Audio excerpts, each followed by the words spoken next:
हरे कृष्णा। तो आ गई है उत्पन्ना एकादशी, जिसका व्रत सभी भक्त 26 नवंबर 2024 मंगलवार के दिन हस्त नक्षत्र में करने वाले हैं। यह व्रत मंगलवार के दिन सुबह 6:52 से प्रारंभ होगा और अगले दिन 27 नवंबर को चित्र नक्षत्र में सुबह 10:30 के बाद इसका पारण काल आ रहा है। तो इस बार थोड़ा देर से पारण काल प्रारंभ हो रहा है, पर पूरा दिन कभी भी आप पारण कर सकते हैं, रात के 12 बजे तक। और ये जो व्रत है उत्पन्ना एकादशी, ये बहुत महत्वपूर्ण है। जिन्होंने कभी व्रत नहीं करा हो वो इस दिन व्रत करना प्रारंभ करते हैं तो बहुत शुभ होता है। ये उत्पन्ना का अर्थ है जिस दिन एकादशी उत्पन्न हुई, प्रकट हुई।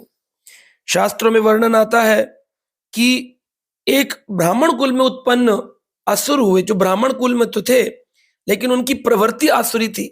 नाड़ी जंग नाम का एक असुर था, देवताओं से वरदान पाया था और उसका पुत्र जिसका नाम मुर राक्षस था, उसने तो इतना वरदान पा लिया कि भगवान भी उसका वध नहीं कर सकते। समस्त कोटि देवता हैरान थे। भगवान स्वयं देवताओं की पुकार पर उससे युद्ध करने गए। वह युद्ध 1000 स्वर्गिक वर्षों तक, यानी कि स्वर्ग के जो वर्ष हैं वो हमारी पृथ्वी के 1 वर्ष वहां का 1 दिन होता है, वैसे 1000 स्वर्गिक वर्षों तक युद्ध चला। भगवान को लगा अब तो ये मरने वाला नहीं है, तो भगवान बद्रीनाथ आश्रम चले गए और वहां पर हिमावती नामक एक गुफा थी जिसकी बहुत बड़ी गहराई थी। कहते हैं 96 मील उसकी गहराई थी। उस गुफा में भगवान जाकर के लेट गए और ये मुर भगवान का पीछा करता हुआ भगवान को मारने के लिए उस गुफा में आया। जब भगवान को मारने का उसने प्रयास किया तो भगवान के शरीर से संकल्प शक्ति, उनकी एक देवी प्रकट हुई और उन्होंने उस असुर मुर के सभी अस्त्र शस्त्रों को विहीन करके उसका वध कर डाला। भगवान बड़े प्रसन्न हुए। भगवान ने कहा, इसको वरदान था कि मैं इसको मार नहीं सकता हूं, पर तुमने मेरी शक्ति स्वरूप में प्रकट होकर यह सेवा करी है, बताओ तुम्हारी क्या इच्छा है। तो उस देवी ने यह वरदान मांगा कि आज के दिन जो भी व्यक्ति अन्न ग्रहण नहीं करेगा वो व्यक्ति आपका कृपा पात्र बन जाए, और जो अन्न ग्रहण करेगा वो राक्षस वंशी हो जाए, वह मुर राक्षस का श्रेणी में आ जाए, और पाप पुरुष को सेवा मिली कि तुम सभी अन्न के अंदर प्रवेश कर जाओ। इसलिए एकादशी के दिन अन्न ग्रहण नहीं करना चाहिए किसी भी प्रकार का। बहुत ध्यान देने वाली बात होती है कि नमक के हाथ से कोई हम मसाले कुछ भी इस्तेमाल ना करें।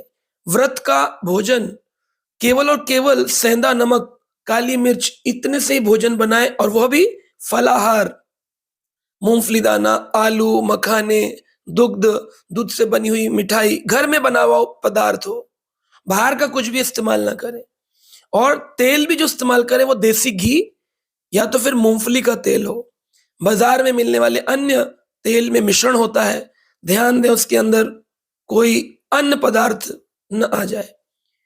तो ये एकादशी की बहुत बड़ी कृपा हुई कि अगर कोई व्यक्ति केवल व्रत कर ले, अन्न ना खाए इस दिन, तो शरीर भी स्वस्थ रहता है 15 दिन में एक बार, और उसको भगवत शरण भी प्राप्त होती है, भगवत प्रेम भी प्राप्त होता है। तो पुराणों में तो इसके पुण्यों का वर्णन किया गया, परंतु भक्त लोग इसमें भगवत कृपा पाने के लिए इस व्रत को करते हैं।